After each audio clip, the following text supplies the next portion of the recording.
నేపాల్ రాజధాని కాఠ్మండూలో ఉన్న కాలభైరవ మందిరం చాలా ప్రాముఖ్యమైనది. ఇది కాఠ్మండూ దర్బార్ స్క్వేర్ అనే ప్రాంతంలో ఉంది. ఇది యునెస్కో ప్రపంచ వారసత్వ ప్రదేశం. ఈ బృహత్తర శిలా విగ్రహం కాలక్రమేణా ఎన్నో శతాబ్దాలకు చెందినదిగా చెబుతారు. ఇది లీచ్చవి కాలం నాటిదని నమ్ముతారు. ఒకప్పుడు ఇది వరి పొలంలో దొరికిందని స్థానిక కథనం. దాదాపు 12 అడుగుల ఎత్తు ఉంటుంది మరియు ఇది ఒకే శిల నుండి చెక్కబడింది.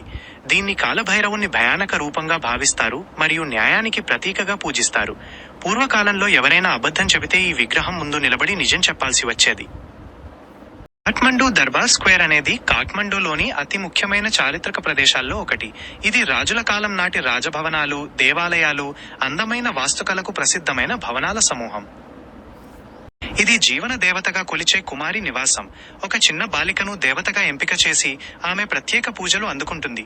ఇక్కడ జరిగే ఇంద్రజాత్ర ఉత్సవం చాలా వైభవంగా ఉంటుంది. కాఠ్మండూ దర్బార్ స్క్వేర్ కు ప్రపంచవ్యాప్తంగా ఎంతో మంది పర్యాటకులు వస్తూ ఉంటారు.